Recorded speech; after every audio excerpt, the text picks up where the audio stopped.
Bon matin! Aujourd'hui on est dimanche et c'est la dernière fin de semaine du mois de septembre. Moi pis Lo, on s'était toujours dit que c'était sûr que d'ici le 1er octobre, on déménageait. Fait que là, aujourd'hui on a décidé que on déménageait genre tous nos meubles, toutes nos affaires. Puis là on n'a pas encore fini dans le salon comme exemple la cheminée, des choses comme ça. Mais on s'est dit qu'on voulait quand même déménager, s'installer, puis qu'on allait terminer ça durant la semaine ou quand on allait avoir du temps libre. Parce que là, ça fait déjà comme 2 mois au moins qu'on est dans les travaux. Là, on a vraiment hâte de déménager. Aussi, on est comme fatigué, là, genre on travaille non-stop. Moi, je travaille aussi dans un bar. Fait que là, je me suis comme couché à 3 h du matin. Je me lève à genre 8 h30. Ça fait comme 2 mois que je fais ça. Fait que là, je suis un petit peu fatigué. Mais aujourd'hui, je suis genre full excité parce que c'est son déménage. À tantôt!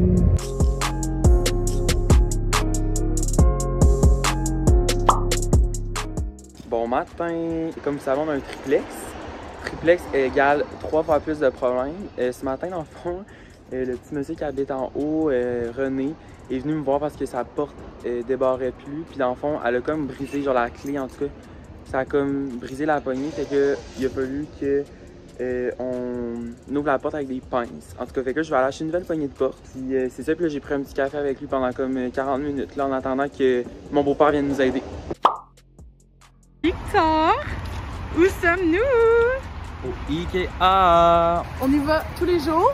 Non, j'exagère. Non, toutes les semaines. Ouais, 2 fois par semaine, je dirais. Mais c'est parce que le problème au Ikea, c'est qu'il y a vraiment des belles affaires, mais il n'y a pas d'inventaire, il n'y a rien. Genre, en ce moment, la mère Allo était à Montréal pour un mandat, puis elle est arrêtée à Boucherville chercher des trucs. C'est pas évident. Ouh!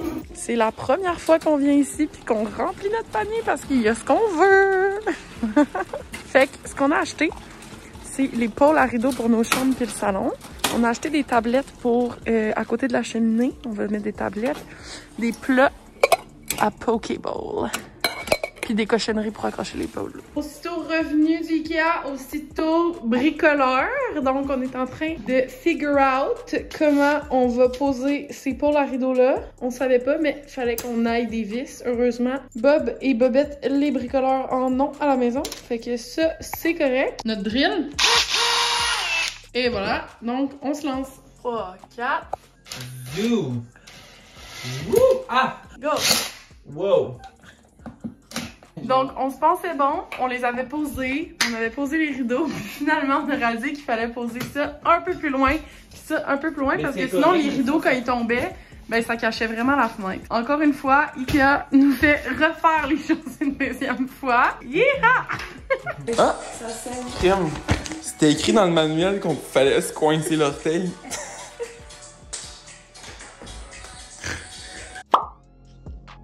Alors, encore un soir Ikea, je monte mes tiroirs qui vont aller en dessous de mon lit ici. Je vous avouerai que j'étais en très mauvais terme avec les meubles Ikea depuis notre péripétie de mon lit. Mais, comme on dit, quand les gens sont en peine d'amour, le temps arrange les choses. Et c'est vraiment ce qui est arrivé, parce que là, le temps a arrangé les choses, la pratique aussi, et j'ai réussi à monter mes tiroirs Ikea toute seule. Alors, les voilà.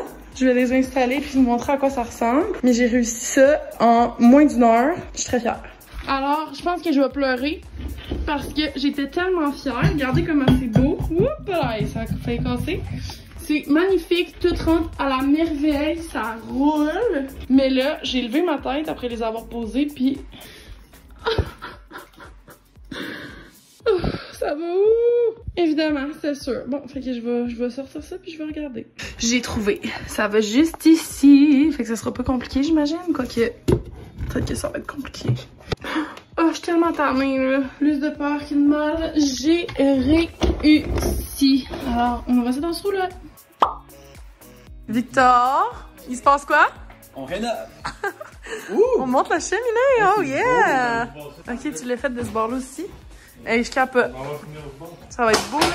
Évidemment, on va faire un sondage, essayer de deviner quelle couleur on peint sur ça. Je vous donne 2 choix, noir ou blanc. Alors, ça commence à prendre forme. Puis là, on vient m'installer le tapis, voir qu'est-ce que ça va donner. Il a l'air d'avoir une petite tache là-bas, une petite tienne, mais c'est normal, là, les divans étaient là-dessus, sûrement chez l'ancien propriétaire. Mais c'est tellement beau avec notre nouvelle petite cheminée. J'adore. T'es content, Vic? Vraiment. Bon matin, je viens juste d'arriver au bloc. Puis aujourd'hui, on fait des travaux assez importants. En fait, on a décidé de remplacer le tuyau principal de la valve d'entrée d'eau, ce qui implique que, dans le fond, on fait venir un plombier pour tout changer ça. On n'était pas censé changer le tuyau d'eau au début, mais en ouvrant les murs, quand on a défoncé pour faire une autre chambre, on s'est rendu compte que le tuyau était comme vraiment vieux puis était à risque de fissurer d'ici comme 1 an ou 2. Et qu'est-ce que ça faisait en sorte, c'est que oui, on aurait pu attendre, mais il aurait fallu redéfoncer les murs parce que ces tuyaux-là, ils passent dans les murs du bloc. Fait qu'on s'est dit, on va le faire. C'est sûr que c'est des coûts supplémentaires, mais ça fait en sorte aussi que ça ajoute une valeur à notre immeuble. Souvent, les gens, qu'est-ce qu'ils vont faire? C'est qu'ils vont faire plus comme quand ils vont refaire un flip, ils vont comme plus refaire, mettons, des tapes à l'œil. Fait qu'ils vont mettre une belle cuisine, des belles choses comme ça. Mais ça a comme pas vraiment de valeur ajoutée. Qu'est-ce qui a plus une valeur ajoutée pour un immeuble? C'est vraiment tout ce qui est plomberie, électricité, fondation. On refait l'électricité, puis aussi on a changé un chauffe-eau. Fait que c'est ça. Puis comme vous pouvez voir, on peut voir juste ici le tuyau. Ouais, ça c'est une partie du tuyau qu'on a coupé, puis que là on va changer. Puis la compagnie qu'on a fait venir pour faire nos travaux, c'est Guillaume.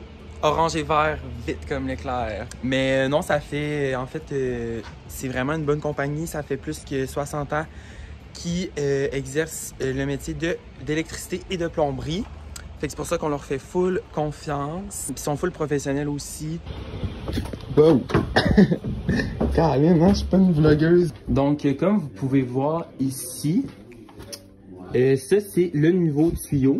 Puis ce nouveau tuyau-là monte jusqu'en haut, où est-ce que vous voyez là, le mur qu'on avait défoncé depuis le travailleur. Puis en même temps, ici, vous pouvez voir le travail qu'on a fait de solidifier la poutre, parce que on s'est rendu compte que la poutre ici, elle avait comme été coupée. Ça faisait en sorte que la fondation était comme pas plus solide. Puis on a resolidifié ça avec du fer, donc c'est certain que ça va rester intact. Celui-là, c'est celui du premier étage, deuxième étage, troisième étage. Qu'est-ce qui est important de comprendre au niveau des chauffe-eau, c'est que la durée de vie, c'est 10 ans. Donc nous, quand on a acheté, on a vu que les deux chauffe-eau, dans le fond, celui du 2 et 3e étage, avait été installé en 2011, fait qu'on est en 2021, donc ça faisait déjà 10 ans. Puis, qu'est-ce que ça fait, c'est qu'au niveau des assurances, eux, ils considèrent ça à risque parce que le chauffe-eau n'est plus bon à leurs yeux, même s'il peut encore l'être. Mais les risques, c'est que le chauffe-eau peut comme percer puis couler. Donc, nous, on a décidé d'en changer un cette année. Puis, lui, on va le changer ce printemps, je crois. Donc, on va avoir 2 chauffe-eau neufs. Puis ça fait en sorte qu'on est capable de diminuer nos assurances. Puis, le nôtre, qui est lui du premier, a été installé en 2014. Donc, il est encore bon, là, 2 ans, 3 ans. Qui conclut notre dernier vlog de rénovation. Ça fait plusieurs mois qu'on travaille sur notre blog, puis on a enfin fini. La prochaine fois qu'on va vous parler du blog, ça va être pour vous montrer à quoi ça ressemble, le résultat final. On a vraiment hâte, on est content de ce qu'on a fait. Ça nous ressemble, on est bien. Mais d'ici là, on va continuer à vous parler de Vlad. On a beaucoup de projets qui s'en viennent. On est en train de vous monter une vidéo complète sur la réalisation d'un mandat. Fait que restez à l'affût. Bonne journée! Bye!